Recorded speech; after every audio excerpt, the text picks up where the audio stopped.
Hello and welcome to Scale to Seven Figures and our $1 Million Fireside Chat. I am Lisa Anderson, Strategic Business Advisor, Virtual CFO with a Novel Transformation Solutions and your $1 Million Mentor.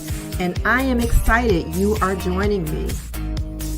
Scale to Seven Figures is an interactive group of small business owners in the business to corporate, and business to government markets who are ready to scale their businesses to the next level. Our group is an opportunity to share, learn, and grow together without competition. Each week, I bring tips, tactics, and strategies through our $1 Million Masterclasses and our $1 Million Fireside Chats. If you are not familiar with us, head on over to www.scaletosevenfigures.com and check us out. Now sit back, relax, and enjoy our next powerful conversation.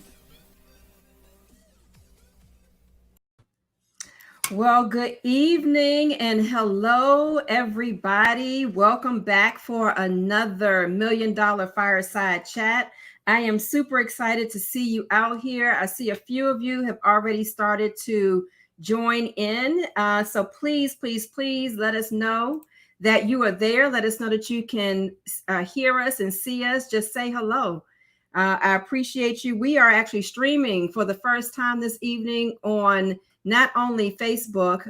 So we stream on Facebook, my personal page, my business page, and in my group Scale to Seven Figures, but we're also for the first time this evening streaming live on YouTube. So I'm really excited about that. So I'm going to be looking out for comments, but in any event, let me know that you can hear me. Lisa Nelson, thank you. I see you and love the promo video. Thank you, my friend. I appreciate you for joining us and always being here. So the theme for this month of July has been diversity and inclusion. And as I see it, diversity and inclusion are $1 million propositions that are created in business and creates a really lucrative opportunities for those who follow suit. And we've had a lot of fruitful conversations so far this month. And so I want to give a really quick thank you to Christina Smith for joining us last week and sharing her insights on how companies can implement diversity and inclusion strategies.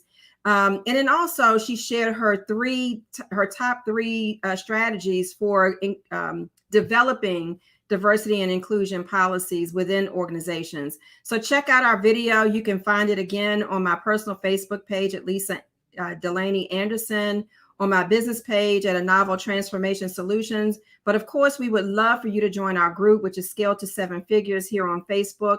And you can find that recording there as well. So tonight, we are going to wrap up our conversation about diversity and inclusion because we've been talking about it hot and heavy all month long. So tonight, we are going to wrap it up by having a conversation about diversity and inclusion at the supply chain level, which I think is going to be very important and exciting for us all to hear. And we're also going to learn how you as a small business owner can grab opportunities as a result of tapping into the supplier diversity chain line. So tonight I have supplier diversity expert Brittany Gonzalez is joining me this evening. And she will be sharing insights from the inside. She's on the other side of diversity and inclusion. In fact, she looks for diverse suppliers to help create partnerships and certifications. So you're going to hear all about her story in just a minute. So again, tune in, listen well, listen hard, because she's going to be sharing some nuggets I think you all need to know. So Brittany, hey. Hello. Good to see you, my friend. Good to see you as well. Yes. Thank you for having me. I really appreciate it. Well, I appreciate you being here. You know, I think this is a very, very important topic that we all need to be aware of and concerned with. And, you know, there's a lot of opportunity out here. So we just need to tap into the right resources and know the right people. That's right. Yes, yes, yes, yes. So before we dive into the conversation a little bit deeper, can you share with everybody who you are and then what you do, who you work with? Okay, so my name is Brittany Gonzalez. I'm a supplier diversity expert, and I have about 15 years in the business between supplier diversity, marketing, and business development. I'm also a wife and a mother of two. Um, I'm currently working as the supplier and inclusion manager for We Connect International. So We Connect International is the sister company for WeBank, and what we do is we identify, train, and certify international women-owned businesses. So WeBank certifies women-owned businesses within the U.S. and we certify any women-owned business outside of the U.S. So that's what we specialize in.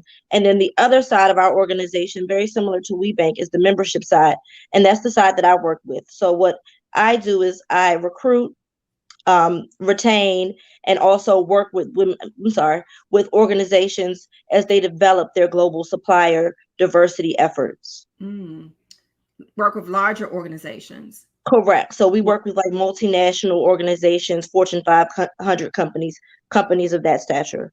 And so that's the side that I work on. So what I do is I go and I recruit these companies so that I can work with them to identify RFPs that we can connect them with Mm. women-owned businesses. That's awesome. That's Yeah. awesome.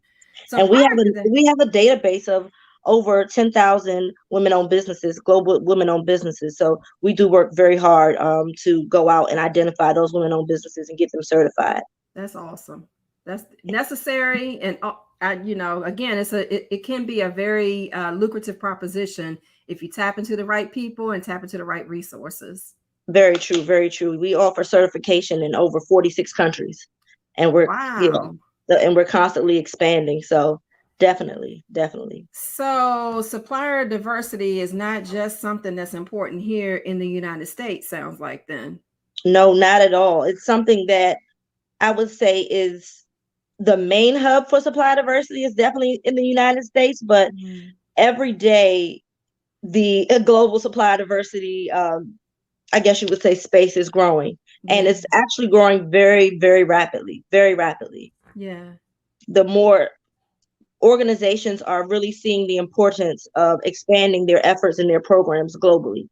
So, a lot of the businesses that you already know and are aware of with really strong US supply diversity programs are expanding those efforts globally. But there's a lot who already have, we have members within our organization who have 40-year global supply diversity programs. So, Wow. it's not new to all of them, but a lot of them are definitely catching on and are definitely following their counterparts Yeah. and realizing that it is a best practice. I never thought about it actually globally, but it absolutely makes sense to me.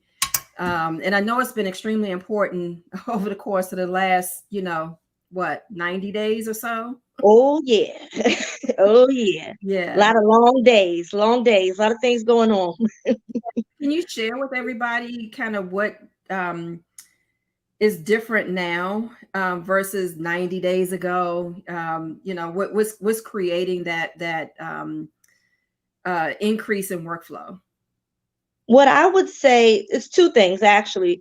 The first thing I would say is that globally and across the board, the world is really finally recognizing what us supply diversity professionals have been saying for years and years and years, the importance of inclusion of minority and small local businesses on contracts because of the innovation and the agility that they have. So what we have found is that because of COVID, a lot of the, I guess you would say, preferred suppliers Mm. are no longer available. So when you go, just think about it. When you go in your local Targets, your Walmarts, or if you're like me and you're kind of scared to go in the stores at this point and you're doing Instacart, you'll notice that some of the products and services that you were able to get, and I'm not just talking about, toilet paper and things of that nature, but some of the products that you were able to get religiously are not available. Mm. And it's because those suppliers are either out of business or have been downsized and really impacted by COVID. And Yeah. what's happening is our small and our small minority and women-owned businesses are stepping up in those positions. They're really stepping up. And then Mm. the second part that's been keeping me busy is, again, organizations globally are really understanding the importance, and we've had conversations about it. We really think that what sparked it was the Black Lives Matter movement and all of the global protests, because Yeah. I will say in my role, we usually have to recruit just one organization, usually takes about 3 to 4 years to Hmm. recruit them, continuous conversations, having them at events, really really explaining the business case, I guess is the best way to say it. Yeah. Whereas now we are literally having some of the largest companies in the entire world contacting us saying, hey, what can I do to, I want to start my membership as soon as possible. And some have even gone as far to say, I want my membership for 2 years. And again, Wow. that's something, we Connect International, we have been in existence for 10 years. And that's something that's unprecedented for us. Like, my supervisor, he's been there 8 of the 10 years, and he's never seen this. Our founder has never seen this, and she literally travels the world, travels globally every year recruiting new members. And like I said, we have had today alone, we had two members two organizations call us and say, we'd like to start our membership. Wow. Yeah. So it's a squeeze between the Black Lives Matter and COVID that's kind of creating all of that. Um, do you see this becoming normal place, or do you see this as something that's happening now? Then we get into some normalcy and then we change. I mean, I'm just curious. What do you From the think about that? I would say from the conversations that we're having with the members, I don't see this changing anytime soon. Mm, Because again, they really are realizing the importance. And not only are they realizing the importance, this is what I will say about any women owned or minority businesses who are watching this. A lot of businesses are stepping up. That's why I always tell people, my background again is marketing. Market, mhm, market, market. Put yourself out there, mhm. because what's happening is a lot of these businesses that they were not aware of, they are now aware of, and they are competing at a level that surpasses anything the previous suppliers were doing. So that's why I say I don't see this changing anytime soon. As you Yeah. know, from you being a minority and woman owned business, Lisa, when it's time to come to the plate, we come to the plate, and we Mhm. play hard. We And play that's what they're hard, seeing. yeah. Yeah, and that's what they're seeing. They're seeing that these women owned businesses didn't come to play. And not only are they stepping up, but they're exceeding expectations from these multinational organizations. So we're getting hundreds and hundreds of success stories coming back.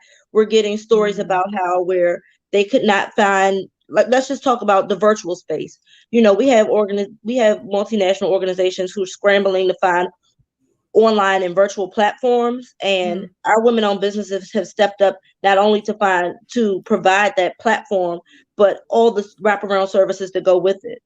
Wow. Whereas, with the other suppliers, you're usually nickel and dime for these services. These women-owned suppliers already had this technology, this innovation in place, and because they are women-owned businesses and smaller than some of these larger tier one suppliers, they're able to just step up and honestly just take that place. So I don't see it changing. I know Wow. we have talked about, even in regards to events, through 2020, everything will be virtual, and probably through fall of 2021, everything will be Mm. virtual. Yeah. And honestly, from a global standpoint, part of that reason is we're getting more attendance.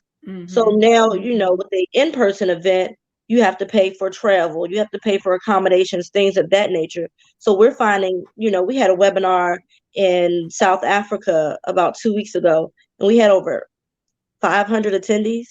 Wow. Yeah, so and that would I'll be honest, that would have never happened Yeah. if it was in Yeah. person. So, it's just allowing corporations to expand into different markets, but it's also, like I said, really opening up opportunities for women and minority businesses as well. Yeah. So can we talk about virtual for a second? Absolutely. In terms of being a supplier, things have changed. The way that you connect with organizations have changed, and everybody's trying to maneuver and navigate their way through to the best way to connect with decision makers and influencers. What do you say about that? What advice do you give to now that we're stepping into this virtual world? deeper into this virtual world, virtual networking is critical and key. How do we do that? How do we connect with the right people?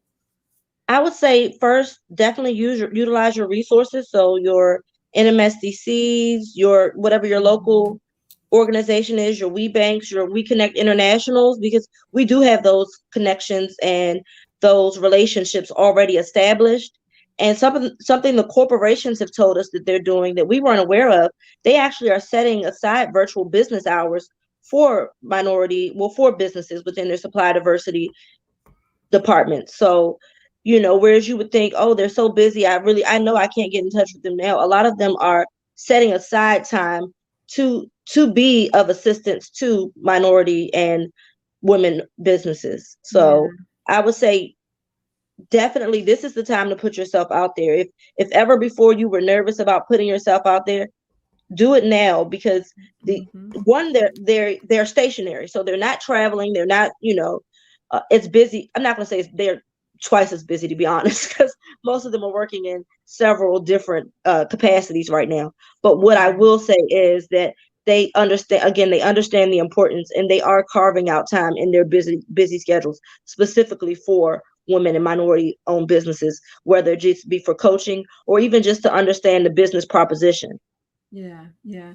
So So one of the questions that I get a lot is, how do I find the right person? How do I find the person that I need to talk to, that is going to connect me with the person I need to talk to, that's going to connect me to the right opportunity? How do I do that?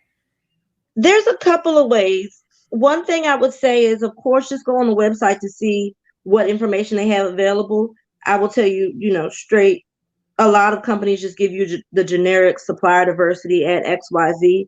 Hmm. But that is a good starting point, because you'll be surprised, some organizations, some even large organizations, they have people strictly dedicated to that, to being that liaison and making sure they get you connected with the right person.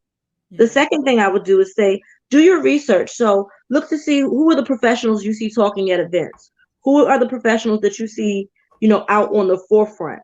Typically, those are the people you want to connect with, because part of the reason they're doing it is A, it's a part of their role, but another part of it usually is because there's a passion there.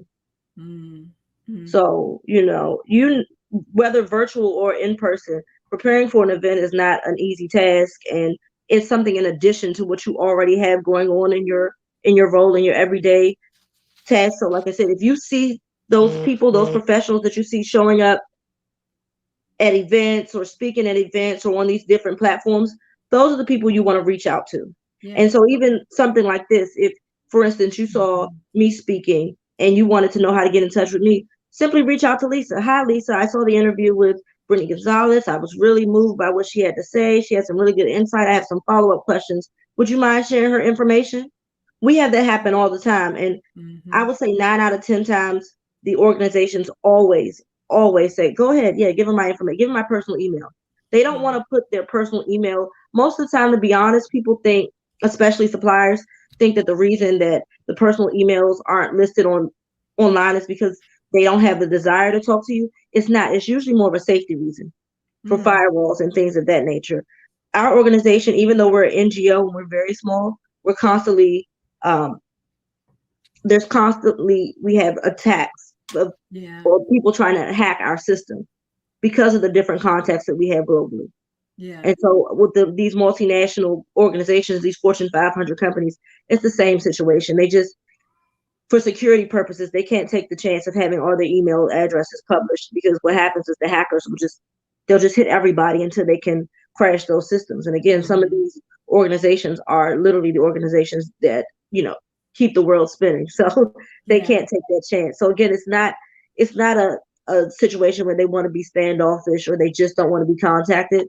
It's really just security purposes. And you find, what I always say is, the worst thing can happen is you get enough. Mm. Right. Yeah. Absolutely. And Yeah. I'll tell you again, 9 times out of 10, you will not get a no. We did an event about last month. We did an event in Mexico with 5 of the top automobile companies from around the globe. So your Fords, your Magnas, your Nippon Sikis, so on and so forth. And afterwards, that was one of the questions a lot of the women-owned businesses who were on the call wanted to know. Well, can we contact them? And when we went back and asked, they said, yeah, absolutely. Give them my direct email address. I love to hear from them. What they had to present, what they presented was very interesting, and we want to hear more. Yeah. All right, so I got a lot of questions for you as a result of a lot of stuff you just said. So let's Okay. start with this one. You hit the nail on the head, I think, for something.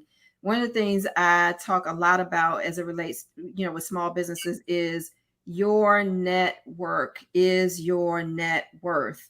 And Yep. being able to tap into the person that you want to talk to through the person that brought them to the table is key. So if y'all listening, I know y'all listening.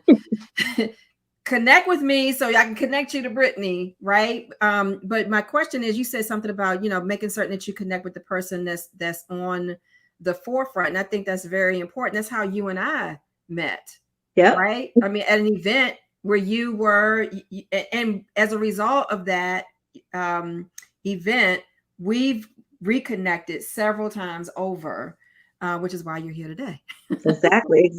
And like you said, a lot of times you'll find that there is that passion there. So that's what we want to do. We want to connect with people like you. We want to connect with businesses.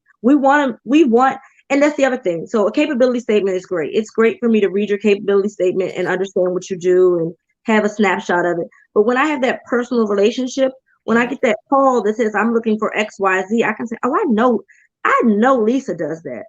I have this Mhm. list of 15 other people that say they do it, but I know Lisa does that. And so Right. we find a lot of our regional directors, even with I said, we have a database of over 10,000 women-owned businesses. So what happens is if an organization sends us a RFP request, we scrub our system to see what women-owned businesses we have that can match to it. But our regional directors, who are I guess you would say, the hubs within those regions, Yeah. a lot of times what we pull from the database, they're like, that's good, but add these 5 to the list too, because I Yeah. know for a fact. And like you said, it just goes back to your network really is your net worth. Mhm. Don't sell yourself short by just entering your information into these portals or signing up for these databases. Really be active with whoever Yeah. those representatives are. And again, I know it's hard because there's so many, but if you can find one that has connections to several people, Yeah. work smarter, not harder. Yeah. Make sure you stay in front of those people. Make sure when you add things to your capability statements that they know about it.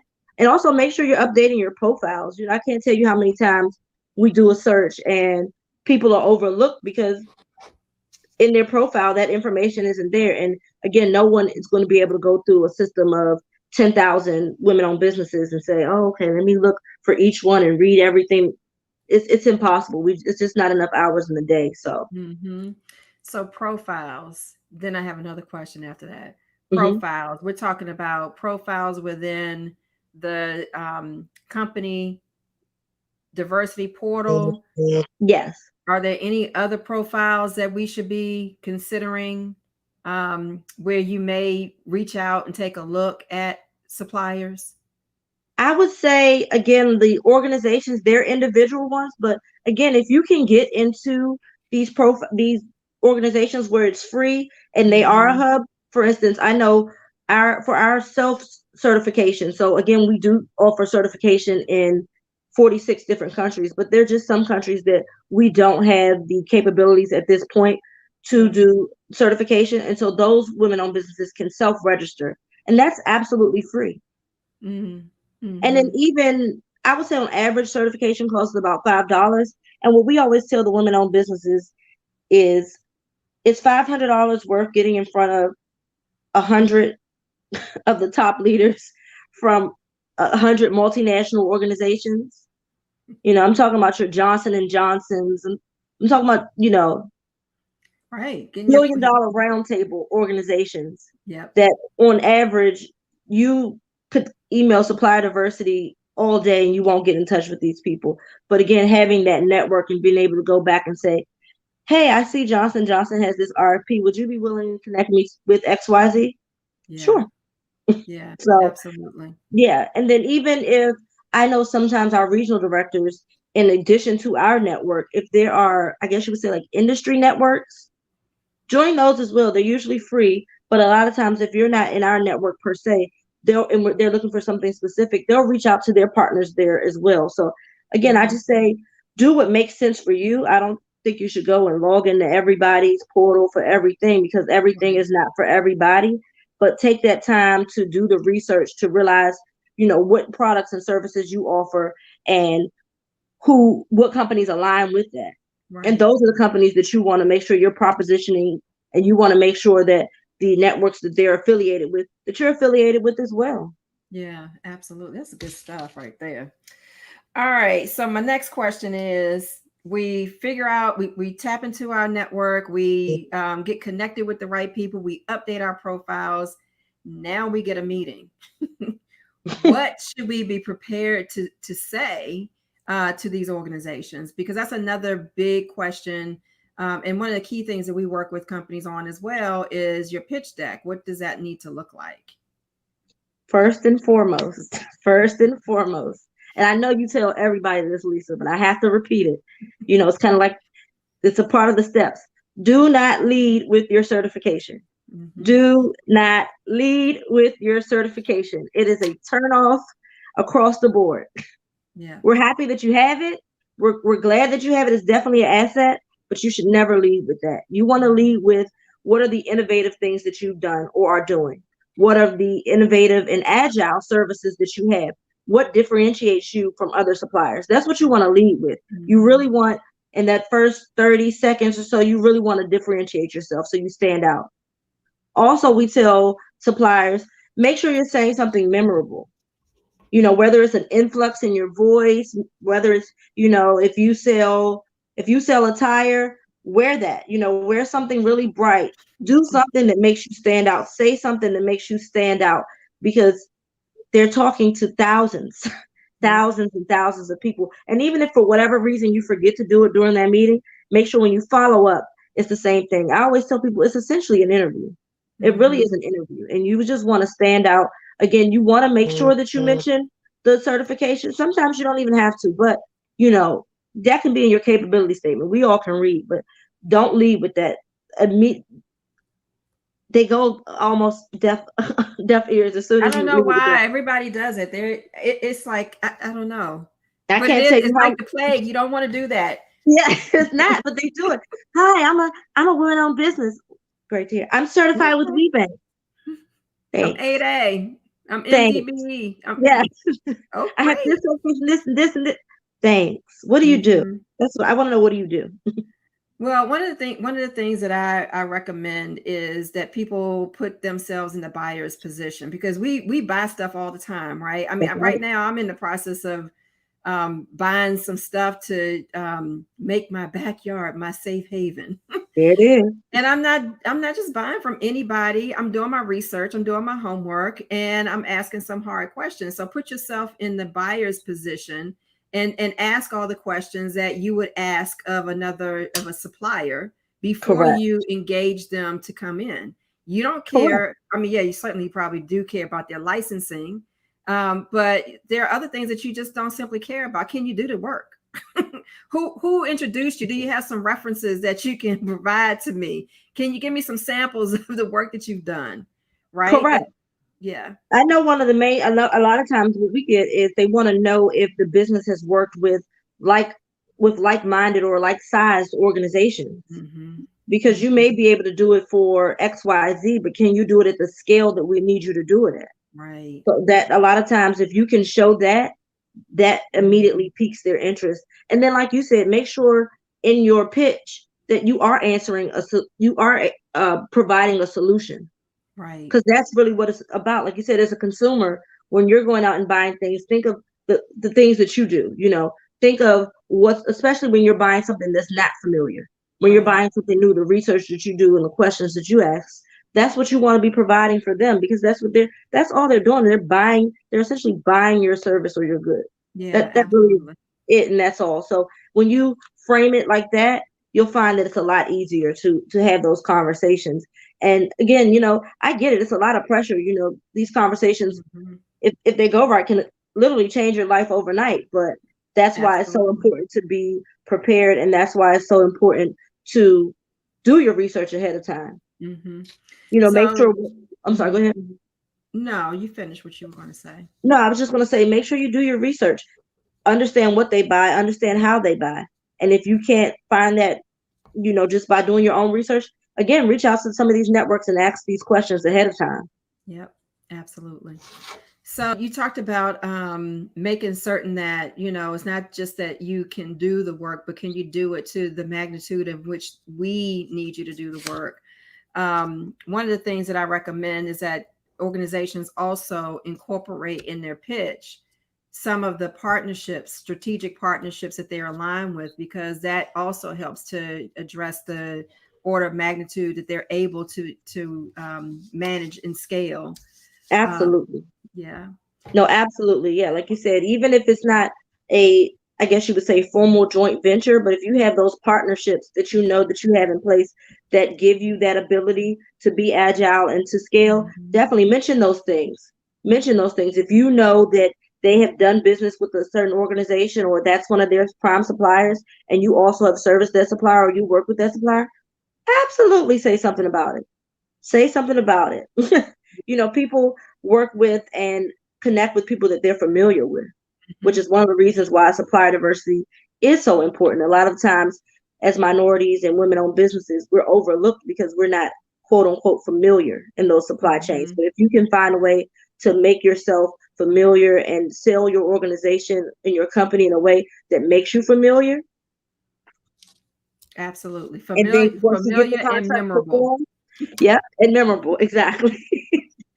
Capable, memorable, and would you just say what was the last one? Capable, memorable, and you just said last one. I said capable, memorable, and gosh, the word left my mind that quick. Dang it. Okay, we'll roll back the tape. We will.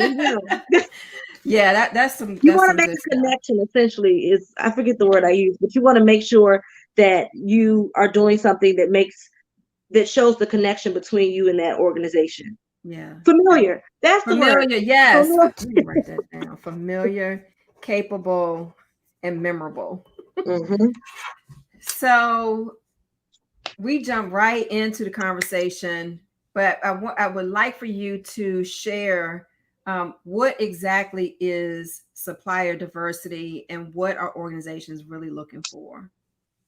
So essentially, supplier diversity in a nutshell is just a proactive approach to including minority, small, local, and other designations in your supply chain.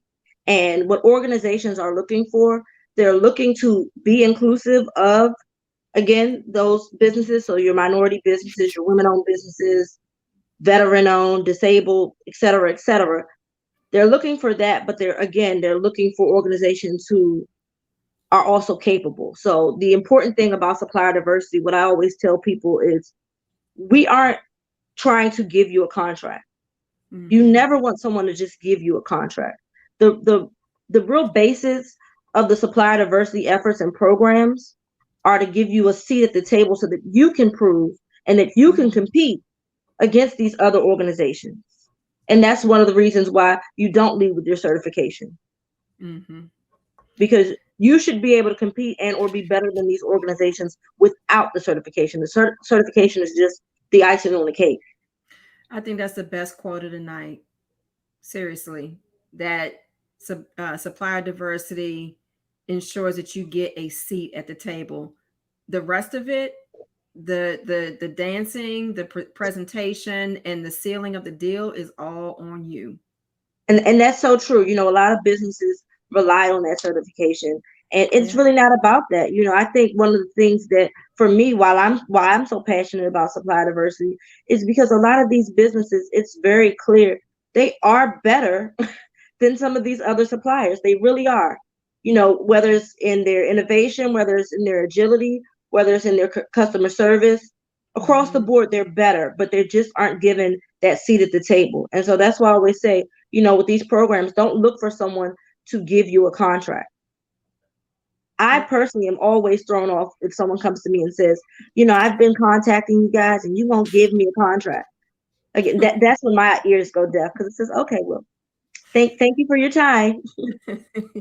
Thank you for your time. Because I see what your mindset is. And if your mindset isn't that I'm already better, I'm already at that level, then when you present and when you pitch to those corporations, you're not going to be able to represent that because you don't believe that yourself. And quite frankly, you probably aren't at that level yet. If you're making that statement, why haven't you given me a contract? I It's don't want also anybody to ever give me anything in life. absolutely not. Absolutely not. So your reputation is on the line as well, right? Because Correct. you're making those connections. And so if they're going to come to you, they got to come correct so that you are protecting your reputation. Yeah. Exactly. And one thing you will learn, and Lisa, you can attest to this, the supplier diversity world is very small. Yep. And I even prior to getting this position, I worked for a local government organization, and now working on a global scale. I'm still working with some of the same people. Mm-hmm. So Mm-hmm. the circle and the network is very small. So you want to, if you don't think they talk, they talk. That's all I can say. They talk, and we talk, and the ones who are good and stand out, it's known across the board. And like I Mm-hmm. said, not just locally, not just nationally, but globally. So that's what I would say. Just, make sure that you're coming correct with anyone you're dealing with. It's kind of like that saying where you treat the janitor and the CEO the same way, because you never know who you're Absolutely. talking to. Absolutely. In fact, you start at the low end and you build your way up. Yeah, that's always Yeah, been my case. The conversation at the front desk is always so deep when I go into organizations. always, always. You Mm-hmm. get my full attention. You get the exact same Brittany that the CEO or whoever I'm interviewing with is getting Mm-hmm. every single time, because it's Yeah. important. Well, the door is always open. Always. Mm-hmm. Every Always. time. Not only that, after a certain period of time, I don't have to call; they call me. There it is. You just have to do it. You have to build the right relationships. Yep. Yeah. Networking is key, and your reputation precedes you. It definitely Mm-hmm. does. Like, I will say, for this, I was recruited for this role, and I thought it was strange that they didn't ask me for any references. I thought that was really strange. And I kept saying, oh, I must not be, after I did the interview, oh, they're not considering me, so on and so forth. After I got the job, I found out that, again, because the world is so small, they Mm-hmm. reached out to a couple of people who said, look, this is, they asked about me and got Mm-hmm. good reviews, and from that point on, they didn't need my references, because they had already talked to people who were able to speak to my caliber of work as well as my reputation in the supply diversity space. So That's why the network is so important. And here's the other thing. I mean, you just touched on something else that's important to really understand is that every bit of your experience matters. Every single bit of it, every part of the journey, it all ties into one another. And yep, so everything that has done, a lot of times when business individuals start businesses, they are leaving. They're looking to leave something behind. correct, yep. But that thing you're looking to leave behind is the Bring it thing with that is you. going to help you open doors. Exactly, I'm just exactly. saying every single time. I always say, it's funny, sometimes the things that, I would say, aspects of older positions that I enjoyed the least Mm-hmm. are the capabilities and the capacities to get me my next opportunity. It never fails. I almost avoid them during the interview, and then they ask the question, and I'm able to answer it, and I'm competent in my answer, and they're like, "Oh, you can do that? Oh, you know that?" And it's like, oh, yes, I do. But again, having that knowledge is what brings you to the next step. And like you said, it's so important. Even though you're leaving something, make sure you bring those capabilities with you. Make sure you bring all of that knowledge with you, Yep. because you'll find that a lot of times is what differentiates you. Absolutely. Absolutely. Oh, this is so good. The chat line is blowing up on every Uh-oh. single one of these lines that I'm on. So I'm going to put it out there. If you guys have any questions, please, please, please drop them in the chat. As I see them come up, I will raise them. I'm sorry if I miss any one of them because we are streaming in 4 different places. So I probably will lose something. But let me know what questions you have because we got the expert here. Y'all, you want to ask her the hard questions, the ones that you've been asking me on the sideline, you want to ask Brittany because she can give you the answers. She can steer you in the right direction. So, as everybody goes through the process and starts to drop their questions in, hey, let me tell you who's listening to us this evening. Okay. My brother. Oh, Mike! He's on the line right now. Hi, Mike. Miss you. Yes, yes, yes, yes. All right. So tell us, give us, some information about the certification process, what you recommend if we haven't, why we should choose you over some of the others, and what's the importance of working with an organization like you to get certified. I would say the process right now is you would go to our website, and the database I was speaking about, it's called the e-network. And so you would go through the e-network to apply for certification. We are actually in the process of, that's another reason I've been really busy, but we're in the process of updating our network to a SAP Ariba based platform. And so that will be available later on in the fall. But again, in that program, in that platform, you go in and you do your application. From there, your application is sent to one of our assessors, and then they will review the application and let you know if you qualify, come back with any questions, and so on and so forth. Again, very similar to the WeBank experience, but just on an international platform. And the reason I say it is so important because, again, the world is changing. The world is changing. As you see, everything is going virtual. So a lot of the in-person, I would say, opportunities are going away and things are going virtually. So it is easier to work on some of these global platforms and, be a part of these global supply chains. As long as you have your business and your capabilities in place, the only thing stopping you is you, honestly. So that's why I would say it's important because, again, we are in over 46 countries already. We're consistently growing.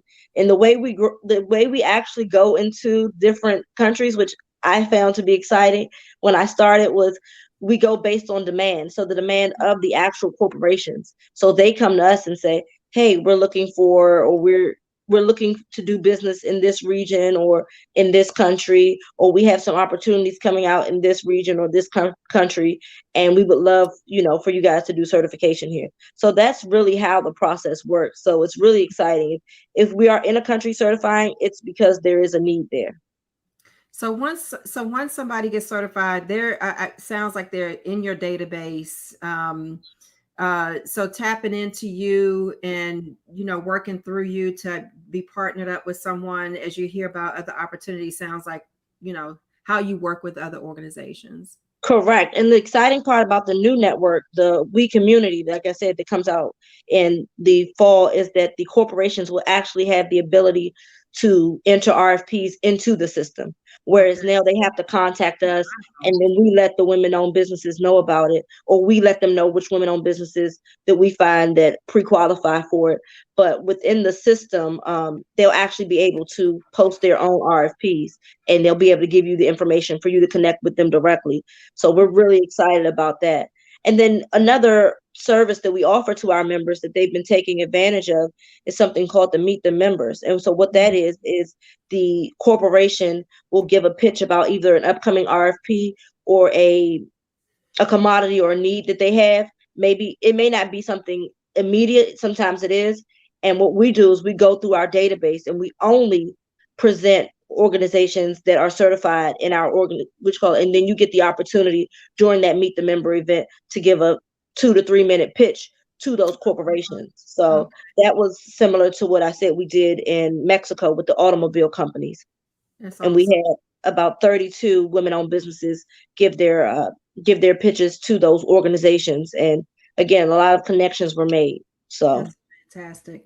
And then I'm sorry, I keep going on, but one other thing I wanted to say is, in preparation for those Meet the Member events, our team actually works with you to help you get your pitch in order, to help you, so you're not just going into those meetings blindly. So That was going to be my next question. Yes, what they do is they review your capability statement, they review what the organization is looking for, and then someone on the team reaches out to you to say, okay, these are the things we want you to highlight. These are the things that you need to add to your capability statement before we present it, and definitely make sure in your pitch you say this, that, and the third. So we really are working as a resource on both ends, because like I said, not only do we identify and certify, but we also train. So Okay. Okay. Awesome. Very good. And then a certification through you is that, so I know it's global. Uh, mhm. it also serves in the local market. Does it also serve in the federal market? In the federal market, it can serve, because what happens is once you're certified with us, you're able to use that women owned logo. Okay. So you're able to present yourself as a certified women owned business. So yes. Okay. Awesome. Well, this has been fantastic. I see a lot. Everybody's listening, so I believe that they must be taking notes because we don't have any questions coming through. But you dropped a lot of golden nuggets. So I'm sure that they are documenting all of this and get, making certain that they capture it all because it's all great information. Yes. So, And if I didn't cover anything, or you do have any follow-up questions, please don't hesitate again to reach out to Lisa, and she'll give you my contact information. I'd be happy to connect with you. or you can share it here. Oh, You can okay. absolutely. So my email address is B Gonzalez, Gonzalez at weconnectinternational.org. Yes. Again, Awesome. that's B Gonzalez at weconnectinternational.org. Very good. Well, before we wrap up, any last tips? Any last piece of it, bits and pieces of advice for our listeners in terms of capturing that piece of the pie and getting a seat to the table? I think the only thing I just want to reiterate, I wouldn't say it's something additional, is this really is the time to market yourself. This is really the time to put yourself out there. There are gaps within supply chains. There is a lot more understanding and openness within supply chains. And so this is the time to put yourself out there and really try to connect with these organizations to, get yourself a piece of the pie. There's billions of dollars to go around. We literally track over $2 billion in spend with just women-owned businesses annually. So Wow. that tells you across the board. And women, and the crazy part is that women only, even though we have that buying power, women have the buying power, we only make up 1% of spend within the government and private organizations. And like I said, and we're tracking 2 billion. So that tells you just how much money is out there. So Absolutely. There's a go lot. get it. That's what I would say. Go get it. That's right. Well, thank you, my friend. I appreciate you. This has been phenomenal. This has been phenomenal. So we'll have to reconnect in Absolutely. a few months after the new system has come on board and, think about some more topics to share with everybody. Absolutely. Thank you so much for having me, Lisa, on this platform. It really has been a pleasure. It was great seeing you and connecting with you again. And anything you need, I'm only one call away. Indeed, indeed. It's good to see you and thank you again. Okay. Take Bye. care. Have a good evening. Well, there you have it. Supplier diversity is a part of your $1 million proposition. And as Brittany said, it's very important that you tap into your network, that you go out here and get that piece of the pie, that you connect with the right organizations, talk to the right people so that you can get your seat at the table. And just remember that it's important that you be memorable, that you show that you are capable, and that you are familiar with those organizations so that again they will do business with the person that they know, they like, and they trust, and that person is you. So I want to thank you all again for joining us this evening. This conversation actually does conclude our theme for the month of July, centered around diversity and inclusion. Next week I will begin our August theme with a masterclass centered around getting back to school and back to work, the COVID edition. I think of business as in operation. It happens in seasons. There are certain things that happen in certain seasons. And so now it's time to get back to school, to get back to business. but we're going to have to do it a little bit differently. So I have several experts and strategists lined up who will be sharing tips on ways to effectively step into a new normal, because and we talked about some of that this evening. And so join us next week. I will start that. I also have lined up a very special session. It will not be on a normal scheduled time. We are solidifying the deal right now. However, I will have a special session with a small business representative, SBA representative, who's going to talk in depth about economic relief, the EIDL loans, the PPP loans and forgiveness, and the new legislation that potentially will be signed into regulation once Congress comes back into session. You do not want to miss that, because we want to make certain as small businesses that you capture every dollar that you receive, and that you do it ethically, and that you are compliant with the guidelines, and you will be able to hear it straight from the horse's mouth. So I will have SBA here next month to talk about that as well.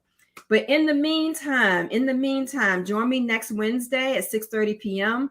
for our August masterclass. And again, thank you for joining me this evening. In closing, I am Lisa Anderson, Strategic Business Advisor and Virtual CFO with Novel Transformation Solutions, your $1 Million mentor. And I will see you all next week. Thank you. Have a good evening.